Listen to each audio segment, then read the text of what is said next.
മൗറീഷ്യസിലെ grand bay എന്ന് പറയുന്ന സ്ഥലത്താണ് നമ്മൾ നിൽക്കുന്നത്. ഈ കാണുന്നത് മൗറീഷ്യസിലെ പബ്ലിക് ട്രാൻസ്പോർട്ട് ബസ്സാണ് കേട്ടോ. അപ്പോൾ നമ്മൾ ഈ സ്ഥലത്ത് വന്നതിൻ്റെ മെയിൻ ഉദ്ദേശം തന്നെ ഇവിടെ നല്ലൊരു അടിപൊളി ബീച്ച് ഉണ്ടെന്ന് കേട്ടോ. അങ്ങനെ അത് കാണാനായിട്ടാണ് വന്നത്.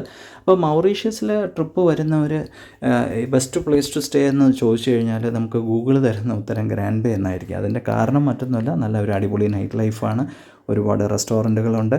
അഫോർഡബിൾ ആയിട്ടുള്ളതും ലക്ഷൂറിയസും ആയിട്ടുള്ള ഒരുപാട് റിസോർട്ടും കാര്യങ്ങളൊക്കെ ഉണ്ട് കേട്ടോ. അപ്പോൾ നമ്മൾ വന്നത് ഇവിടുത്തെ ഒരു സൺസെറ്റ് കാണാനായിട്ടാണ്. ഇത് പബ്ലിക് ബീച്ചാണ് കേട്ടോ. ഈ ഭാഗം വരുന്നത് മൗറീഷ്യസിൻ്റെ നോർത്തേൺ സൈഡിലാണ്. വളരെ ചെറിയൊരു ഐലൻഡ് രാജ്യമാണ് കേട്ടോ മൗറീഷ്യസ്. അപ്പോൾ നേരെ ഈ ബീച്ചിലോട്ട് ഇറങ്ങുമ്പോൾ നമുക്ക് കാണാൻ പറ്റുന്നത് ഇവിടുന്നൊക്കെ ഈ രാവിലെയൊക്കെ ടൂറിസ്റ്റുകളെ പല ഐലൻഡ് ഹോപ്പിങ്ങിനും കാര്യങ്ങൾക്കൊക്കെ കൊണ്ടുപോകുന്ന ഈ കട്ടമരനൊക്കെ ഒതുക്കിയിട്ടേക്കുന്നതാണ്. കട്ടമരനും ബോട്ടുകളൊക്കെ അങ്ങനെ ഒരുപാടുണ്ട് കേട്ടോ. നമ്മളൊരു കട്ടമരൻ ക്രൂസ് എടുത്തിട്ടുണ്ടായിരുന്നു. അത് പക്ഷേ മറ്റൊരു സൈഡിൽ നിന്നാണ് കേട്ടോ. അങ്ങനെ മൗറീഷ്യസ് ഫുള്ളായിട്ടൊന്ന് കവർ ചെയ്യണം എന്നുള്ളൊരു ആഗ്രഹമുള്ളവർക്ക് 7 ദിവസത്തിൽ ഏകദേശം മൗറീഷ്യസിൻ്റെ എല്ലാ പാർട്ടും എല്ലാ ടൂറിസ്റ്റ് സ്പോട്ടുകളും ഒക്കെ കവർ ചെയ്യാൻ പറ്റും.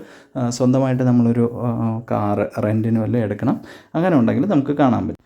സൺസെറ്റൊക്കെ കണ്ടു. അടുത്ത് ഫുഡ് കഴിക്കാനാണ് പ്ലാൻ. അപ്പോൾ ഇവിടെ വലിയ റെസ്റ്റോറൻറ്റിൽ അല്ലെങ്കിൽ ഒരു മീഡിയം റെസ്റ്റോറൻറ്റിൽ കയറി ഫുഡ് കഴിക്കാമെന്ന് വിചാരിച്ചാലും നല്ല റേറ്റാണ് കേട്ടോ. മൗറീഷ്യസ് ഒരു റിച്ച് കൺട്രിയാണ്. അപ്പോൾ അതിൻ്റേതായിട്ടുള്ള ആ ഒരു കാര്യങ്ങളെല്ലാം ചിലവും ജീവിത ചിലവൊക്കെ കുറച്ച് കൂടുതലാണ് കേട്ടോ. അങ്ങനെ നമ്മൾ ഈ ബീച്ചിനോട് ചേർന്ന് തന്നെ ഒരു ചെറിയ തട്ടുകടയിൽ നിന്നാണ് ഇന്നത്തെ ഡിന്നർ കഴിക്കാൻ പ്ലാൻ ചെയ്തിരിക്കുന്നത്. അപ്പോൾ റൊട്ടിക്കകത്ത് ചിക്കനൊക്കെ വെച്ച് ചുരുട്ടിയ ഒരു സംഭവം, ഒരു ജ്യൂസും കഴിക്കാനായിരുന്നു എൻ്റെ ഇന്നത്തെ പ്ലാൻ.